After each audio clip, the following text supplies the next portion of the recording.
A Cristian Valdivieso, director de Criteria. Ya, 8:33 y ya está con nosotros como cada martes nuestro panelista de martes. No es más que eso, es nuestro analista de martes, Cristian Valdivieso, director de Criteria. ¿Cómo estás, Cristian? Qué bueno tenerte Claudia. por aquí. Hola, Gerardo. Hola, Muy buenos días. Muy buenos Ya días. no sé si en este minuto, esta semana, hay tantos otros bordes que sí, la acusación condicional, pero sobre todo estallido social. Yo creo que es un tema importante porque, bueno, Criteria sacó una encuesta muy interesante que navega bien en el mar de fondo del estallido, y lo digo porque tenemos dos opciones: quedarnos en la superficie respecto del debate que va a haber en la política derecha-izquierda, y lo otro es ese mar de fondo, ¿no? Que probablemente todavía no hemos masticado bien de lo que significó el estallido, de cómo impactó en la ciudadanía, de cuánto cambió su cotidiano y de si hay valor o un desvalor en aquello que sucedió. Así que bienvenido. Muchas gracias. Conversemos. Claro, Conversemos. vamos a lo del estudio. Tú escribías una frase que me quedó dando vuelta, y tú recién la estábamos hablando antes de volver al aire.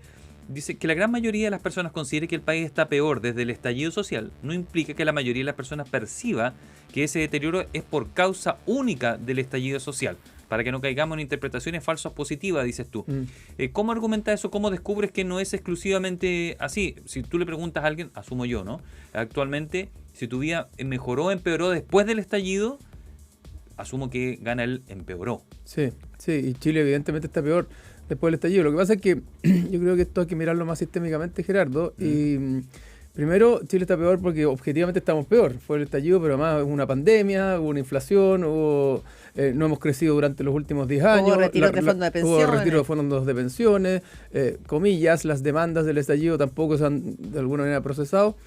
Y además, cuando uno le pregunta a la gente, esta misma gente que dice que estamos peor, efectivamente dice que el estallido igual fue necesario. Hay más gente que dice que el estallido fue necesario que innecesario. Y eso es bien...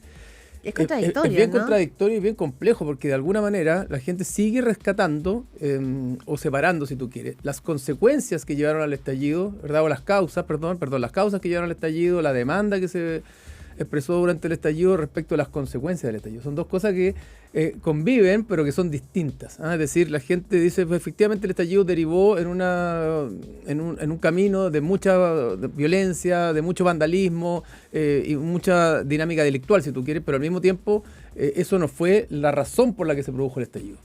Y es ahí donde estamos en una tensión narrativa, si tú quieres, respecto de qué pasó. Y yo tengo la impresión de que querer llevar el agua hacia un solo lado o hacia el otro lado, creo que nos deja medio tuertos respecto a las interpretaciones que pueden darse para el estallido. Claro, hay, de algunos datos de la Criteria 5 años del estallido, por ejemplo, hay un 52% de los encuestados que cree que las demandas que lo originaron eran completamente justificadas, que es lo que dices tú, o sea, una mayoría, ahí bordeando la mayoría. Y también, frente al estallido social, si fue positivo para Chile, eso bajó de un 67 a un 44% en 5 años. O sea, de todos modos, hay una evaluación de la ciudadanía, testeando probablemente su presente, de que fue peor su vida después del estallido. Sí, o sea, que el estallido social más bien trajo consecuencias negativas que positivas para el país. Y eso ha venido, si bien al principio, a los 6 meses del estallido, todavía la mayoría pensaba que había sido más positivo que negativo. Hoy día las consecuencias se juzgan más negativas que positivas. Pero sin embargo, todavía hay un duro más de un 40% que cree que fue positivo. Entonces, sí, hay que mirar ese hay porcentaje. una tensión ahí importante instalada. Ahora, mira, yo creo que pretender saber exactamente qué fue lo que produjo el estallido, cuáles son las causas, cuál era la demanda, es un poco pretencioso analíticamente, porque yo creo que es muy difícil todavía. Yo creo que esta cuestión es muy multicausal. Yo me quedo con que durante el estallido una de las frases centrales tenía que ver con cosas como Chile despertó contra la desigualdad, pero que son demandas muy simbólicas, poco aterrizadas. Yo no creo que el estallido se haya producido exclusivamente porque había un problema con la educación, había un problema con las pensiones o había un problema con la salud. Creo que había un malestar. Había un malestar que tampoco tiene que ver, solo con demandas sociales o con agenda social. También tenía que ver con la falta de crecimiento económico, también tenía que ver con que el país en ese momento estaba más endeudado, las personas más endeudadas que hacía mucho tiempo, y por lo tanto no tenían cómo llegar a fin de mes. Entonces había un agobio y una suerte de malestar que de pronto se expresó, y se expresó como una catarsis. Y allí eso se llevó, bueno, evidentemente el resultado no fue bueno, se llevó o se aprovechó o se desaprovechó por parte de distintos grupos. Lo digo porque En ese tiempo se nos dijo, Chile es el país, y así afirmado como con certeza, ¿no? Es el país más desigual del mundo. O sea, tenías la sensación tú, el 19 de octubre creo, te quedaba una sensación ambiente que en realidad a todo el mundo nos estaban metiendo el dedo a la boca, pero hace demasiado tiempo y no nos habíamos dado cuenta. Y por eso que probablemente viene esa idea de que Chile despertó. Pero eso ha ido bajando para algunos. Quizás no estábamos tan mal, quizás nos estaban metiendo el dedo, quizás, pero no como ocurre en muchos países, no lo sé. ¿Sientes tú que se creó una fantasía con respecto a esa injusticia absoluta en la que vivíamos todos? A ver, sin duda, y ahí están las narrativas o los relatos que de pronto son dominantes y Claro. se hacen imparables. ¿Ah? Y ahí creo yo es parte de la responsabilidad de la oposición o de la izquierda de ese minuto, que en vez de ponerle una suerte de racionalidad, empujó y le dio verosimilitud a ese relato. El 73% de las personas durante el periodo del estallido, 73% pensaban que en Chile en los últimos 20 años, o sea, en la transición, la desigualdad había aumentado. ¿Ah? Y que Chile... No es cierto. Lo que no era cierto. No era cierto. Y que Chile era uno de los países más desiguales del mundo, lo que tampoco era cierto. Tampoco es que Chile fuera un país con un Gini demasiado bajo, ¿verdad? Había mucha desigualdad, pero no era cierto. Y por lo tanto se instaló una suerte de relato políticamente compartido o imposible de cuestionar, sobre que en Chile la transición había solo agudizado la desigualdad en el país y no aquel relato que tenía que ver con que la transición había posibilitado o habilitado la movilidad social. Entonces, todo lo que habíamos avanzado de pronto se vio cuestionado y más bien que sus frutos virtuosos pasaron a ser más bien frutos viciosos, y eso se instala como narrativa dominante. Y después, y eso es interesante también, la capacidad de procesar, que el sistema político tuvo de procesar el estallido, también fue a través de otra narrativa, y esa narrativa tenía que ver con la Constitución. Y eso fracasó. Y el cambio fundamental era una nueva Constitución. Pero si tú miras los datos, Gerardo y Claudia, del momento del estallido y los miras hoy día, nunca la demanda de la mayoría de la sociedad fue la nueva Constitución. Lo que pasa es que de pronto se instaló que era inevitable la nueva Constitución como paso previo a hacerse cargo de lo que se suponía era la demanda social que estaba ahí. Yo creo que si uno lo, y una opinión personal, si uno lo mira en serio y le saca todas las enaguas y los encajes que hicimos del camino constitucional, no fue más que una salida desesperada de un mundo político que veía que estaba a 15 centímetros del abismo y de un presidente que sentía que no había, o sea, Sí. fue la salvación. Abrir ese camino fue una salvación, no porque se creyera el mundo político que la Constitución nueva iba a salvar todo, es que no había otra porque la situación estaba en un punto de quiebre. Y de nuevo fue una narrativa, un relato que socialmente fue aceptado. Y fue de alguna manera la válvula de escape Claro, que tuvo desactivó. el sistema político para desactivar. Y que Ahora, lo qué bien desactivó que funcionó. Sí, pero a ver, digamos también las cosas como son. Lo desactivó hasta cierto punto, pero lo que desactivó completamente la demanda, la marcha y la violencia fue la pandemia. O sea, es decir, Sí. si no viene la pandemia y no nos encerramos, nadie sabe lo que podría haber pasado. O sea, se había desactivado, habían bajado la cantidad de hechos delictuales, la cantidad de violencia, pero seguía... El encierro fue seguía lo el que... encierro. Yo me acuerdo haber estado en Viña del Mar en febrero de ese año, a finales de febrero de ese año, que quemaron el Hotel O'Higgins.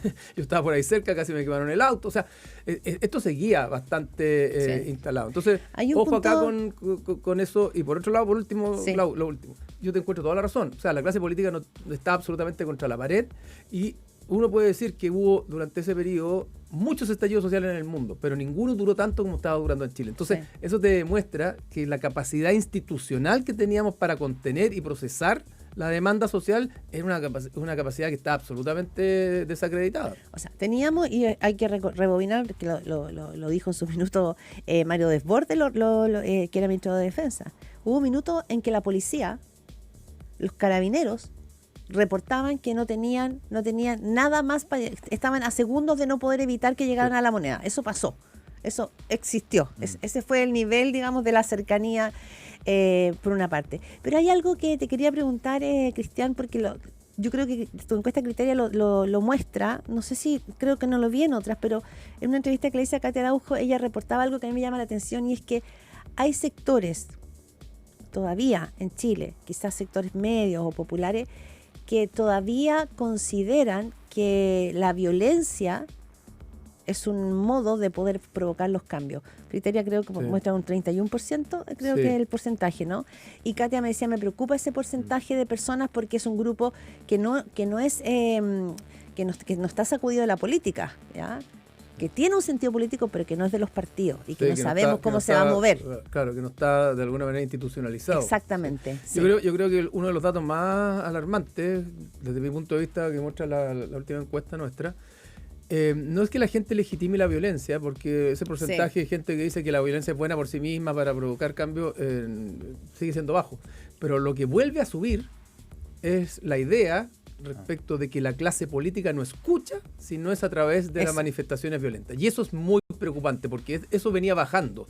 De alguna manera, los dos procesos constituyentes, la pandemia, ¿verdad?, habían ido amortiguando o devolviendo una cierta legitimidad al mundo político y la gente ya no sentía que la única forma era con violencia, como que reaccionaban frente a actos de violencia. Y esto volvió a subir y volvió a subir significativamente. ¿Qué quiere decir esto? Entre otras cosas, pero para mí es muy importante, que la rabia contra el mundo político ha vuelto en dimensiones que son importantes y que hay que tener mucho ojo respecto de qué puede significar esa rabia. ¿Cómo pueden cristalizar? Cómo puede cristalizar. Es decir, la gente siente que la clase política efectivamente está en otra, no es capaz de procesar nada. Hoy día, más que antes, vive dedicada a la polarización y a hacer de la polarización un negocio propio, absolutamente distanciado de los intereses de la mayoría ciudadana, y esa rabia es importante de tenerla en cuenta. Yo creo, y aquí con esto cierro esta parte, que esto no se va a manifestar necesariamente en un estallido social en el corto plazo, pero sí se va a manifestar en las urnas, ahora el 26 y 27 de octubre, con mucho voto blanco y con mucho voto nuevamente a los independientes. Lo mismo que pasó para el primer proceso constituyente. Una cantidad de votos independientes, como que los independientes fueran la tabla de salvación frente a un mundo político muy desacreditado. Y sabemos que esos independientes después también tienen su agenda. Cristian, ¿cómo queda el escenario después de el estallido, después de que esa clase política se supone que iba a interpretar a través de las urnas, que no lo logró hacer, no le entregó una propuesta decente, ahora otra vez está aumentando el descontento, la clase política no da respuesta, la delincuencia sube, la inseguridad sube? Me hizo recordar una vecina que hace algunos días salió en la tele, una señora mayor que entró a su casa, una turba le robó todo y ella optó por abrazar al delincuente porque no hallaba cómo, tenía impotencia. Y se tomó la cara cuando la entrevistaron al día siguiente en el matinal y decía, ¿por qué no tenemos un Bukele? Dijo, 2 meses donde no tengamos que dar explicaciones por las leyes. Entonces, no sé si está el escenario ideal para ese tipo de figuras. No sé si es el escenario ideal, pero uno podría pensar de que sí, de que dado los fracasos de la clase política y del mundo político en 2 procesos constituyentes, ¿verdad? La incapacidad de hacerse cargo de, no sabemos bien qué es la agenda, pero sobre todo la desconexión que tiene el mundo político respecto de la realidad concreta de la mayoría de las personas y que son percibidos como orientados a buscar sus propios intereses y no los de la sociedad a la que representan. Uno diría, está el escenario servido para un momento populista. Ahora, ese escenario en Chile se empezó a morigerar por los fracasos constitucionales, porque la lista del pueblo, porque los independientes no dieron el ancho que se suponía que iban a dar, por el fracaso de los 2 procesos constituyentes, porque la novedad de este nuevo gobierno tampoco hizo que la gran mayoría de la gente estuviera con el gobierno, porque después vino republicano, que también era novedad, pero que no logró llevar a puerto el segundo proceso constituyente. Entonces se morigeró y por eso que volvimos como a una especie de demanda de un pasado que no era tan negativo o tan virtuoso, pero tampoco era tan terrible como lo habíamos visto antes. Por eso que estaba Evelyn Matei, Michelle Bachelet, etcétera. Pero, efectivamente, lo que dice Gerardo, a propósito de lo que estamos viendo en los números, ese espacio sigue habiendo, sigue existiendo, y en la medida que la gente se envuelve a enrabiar con este mundo político más institucional, ese espacio vuelve a estar disponible y siempre, y está, ahí está. Y es probable, no sé, es probable que lo que está pasando hoy día en la crisis del Poder Judicial con la política sea hoy día más influyente en abrir en ese escenario de Bukele o un populista así, que lo que pasó en el estallido. Porque lo que se siente ahora es que si finalmente nada sucede respecto a la justicia, entonces van a haber efectivamente justicia para rico y para pobre. Quizá eso es más presente como amenaza y por que el esos mismo tribunales se supone que tienen que pasar para hacer justicia. Por esos tribunales que están súper cuestionados. Claro, yo creo que Y quizás eso puede alimentar exacto, más. y el riesgo es que vuelva a instalarse esta lógica que se instaló también durante el estallido, después que había una élite en este país que estaba contra, comillas, los intereses del pueblo, y ese famoso clivaje élite versus pueblo que operó durante un buen rato durante el estallido y que de alguna manera superó al de izquierda y derecha vuelva a estar presente. Y eso no son cosas teóricas, no son cosas académicas. El clivaje élite-pueblo se materializó concretamente en las votaciones del 2021. ¿Te acuerdas? No había empresario posible que llegara a la convención, no había político de la concertación ni de la transición que pudiera llegar a la convención. Era bien concreto. Se entiende élite entonces eso no como derecha, se entiende élite como clase privilegiada toda. Pero cuando tú ves, Gerardo, hoy día a un mundo empresarial en connivencia con el mundo político y al mundo político en connivencia con el Poder Judicial, bueno, la gente que lee los privilegiados, lee en general, no es la izquierda, no necesariamente es la derecha. Pueden ser empresarios de uno o de otro lado, pueden ser políticos de A o de B. Es un sistema judicial que además está entero intrincado, imbricado con la política. Entonces, todas las sensaciones, hay un mundo que abusa y que efectivamente vive de los privilegios versus la gran mayoría que está agobiada. Sí, bueno, Cristian Maravilloso, no solamente la última criteria, si tú te sentaras en tu escritorio a mirar como todas las encuestas, uno podría ver la trama. Lo hago. ¿No es sí, cierto? Deben haber tramas que no vemos del todo. Entonces yo me pregunto, a ver, que la clase política está desprestigiada no es ninguna noticia. Digamos, viene marcando así la clase política hace rato. Que el Poder Judicial esté en baja, bueno, sí es una noticia porque ha ido como cayéndose en la lista. Pero que la desconfianza en Chile campea, no solo con instituciones, sino hasta con mi vecino, es un dato. Entonces, yo digo, qué increíble que el mundo político hable de la desconfianza como si fuera con el otro, no consigo mismo. Claro. Como que si fuera con el otro es que está la desconfianza. Y que no tengamos hoy día, el viernes el 18 de octubre, a un mundo político entero, sentado, izquierda, derecha, comunista, republicano, todos juntos hablando del estallido social, pero mostrando probablemente la musculatura de que el Estado de Chile es capaz de sobreponerse y es capaz de analizar un momento, pero no, lo que estamos viendo es que uno dice que la violencia entonces es la izquierda, los de la izquierda dicen que no, que con eso usted está queriendo tapar lo de Hermosilla, entonces estamos mirando el mismo chaleco de mono, tirado para acá, tirado para allá, cada uno con sus propios y una intereses. Ciudadanía mirándolo así como, hello. Y tampoco, claro, exacto, mira, yo escuchaba al senador Núñez en la conversación que tuvieron ustedes, decía, bueno, y las demandas del estallido no han sido acogidas, y una de las demandas eran las pensiones, etcétera. ¿Por qué él no habla de la PGU? Que es una tremenda reforma que le ha cambiado la vida a mucha Sebastián gente. Piñera. Uno puede Sí. Sebastián Piñera, que a lo mejor puede uno decir no es suficiente todavía, pero un salto importante. Muy importante. Y en vez de validar el sistema político, decir, logramos la PGU, y eso ha ido descomprimiendo también, entre otras cosas, vuelve a poner el tema como si fuera un tema político, ¿verdad? Y donde su interés está en tensionar al mundo político, en tensionar al otro polo, más que en validar lo que efectivamente la clase política hizo, porque fue la clase política la que logró instalar la PGU, ¿te fijas? Entonces es súper jodido, porque en esto no ha pasado nada. Y yo me pregunto, mira, después del estallido social o durante el estallido social había habido reformas, pero nadie habló de ellas. O sea, quiere decir que la reforma educacional de la presidenta Bachelet no sirvió de nada y porque igual vino un estallido. Quiere decir que la reforma tributaria, que la reforma tan relevante que hizo Michelle Bachelet, y que permitía, ¿verdad?, juntar los tributos para poder hacer los cambios fundamentales, tampoco descomprimió nada. Bueno, porque la clase política en conjunto no valora lo que hace, porque lo usa para tensionarse. ¿Quiere decir que la reforma al sistema electoral que hizo Bachelet fue un desastre y por lo tanto no sirvió de nada? Bueno, ¿por qué no la validan? ¿Por qué no hablan de ella? Y en la medida que no los hagan, la gente siente que no hay avances porque no hay acuerdo en la clase política. ¿Te fijas? Entonces, el mundo político, para cuidarse, debiera valorar lo que en conjunto logran. Los acuerdos que en conjunto permiten avanzar en la agenda. Y eso es muy jodido. Y lo que dice también el senador Núñez, complejo, porque dice, miren lo que pasa en la Cámara de Diputados, miren lo que pasa en el Congreso, diciendo, la agenda no va a avanzar en el Congreso. O sea, no cree en la democracia. Y él es senador del Congreso. Tenemos que volver a la calle.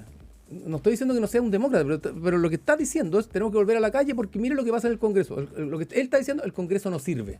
¿Ah? No, él dijo que con los movimientos sociales en la calle se logran cosas y nos puso el ejemplo de una protesta que hubo fuera del Congreso hace poco y él lo que había dicho en marzo, y me dijo, en realidad dije eso, lo reafirmo. Con la protesta se logra los objetivos. Está bien, sí, la movilización social es un derecho de los ciudadanos, pero lo que él dice también es que el Congreso no está siendo capaz de hacer lo que tiene que hacer y por lo tanto tenemos que ir a la movilización social. Y eso es un problema, porque antes de esto el problema era el binominal. pasamos del binominal a un sistema proporcional y nadie lo valora. Entonces tampoco sirve el No, sistema que proporcional. dicen que quedó malo. Bueno, no quedó malo. Entonces tampoco sirve el proporcional para que el Congreso haga su pega. Entonces volvemos a hablar de la calle. Y eso termina finalmente no solo afectando a un partido en particular, sino que al sistema en su conjunto, Sí. generando la sensación de que no son capaces de hacerse cargo de nada, Sí. ni responsables de lo que están haciendo. Entonces, que la gente diga, bueno, más desconfianza, esto viene hace rato, no significa Sí. que en algún minuto la gente diga, ya, ¿sabes qué? Soltémoslo. Sí, pero el tiempo voló, como siempre nos pasa, Cristian Valdivieso, que en esto de no ver, que a mí me llama mucho la atención, pues llegan a ser como igual cómicos, graciosos, porque todos ellos hablan como que si la clase política fuera otra, no fueran ellos mismos. Pero me llama la atención que tampoco recogen, o sea, el caso de Hermosilla, lo dice la encuesta, la ciudadanía lo tiene súper atento, lo está mirando. No es como que no existe, creen, no es el de la elite. No. Es un tema que a la ciudadanía la tiene. Claro, que le da rabia doblemente. Sí. Primero porque ellos están preocupados, la Sí. gran mayoría está preocupada de la seguridad, de la falta de empleo, ¿verdad? De crecimiento económico, y están desesperados con ese tema, pero al mismo tiempo ven una clase política que además de no tener y no pagar ningún costo, como está pagando la ciudadanía, se dedica a este tipo de cosas. Entonces genera y aumenta la rabia. Y además aumenta la percepción, o más bien el juicio, respecto a que los responsables están ahí de lo que nos está pasando en todo. Y eso es un problema. Ahora, con todo, ¿cuál es el problema más grande que creo que veo yo? Es que la tensión en el mundo político y la polarización que hay hoy día termina favoreciendo a los extremos. Y favoreciendo a los extremos, seguimos imposibilitados en producir cambios y agudizando la crisis que tenemos en el sistema político. Vamos a ver que el 26 y 27 de mayo van a ganar ¿Cómo los se empiezan independientes, o los van a extremos? ganar los señores blancos y nulos y después van a ganar los extremos, probablemente. Cristian Cristian Valdivieso, Valdivieso. director de Criterio, nos ha acompañado hoy. Que esté muy bien, Cristian. Muchas gracias. Igualmente, gracias.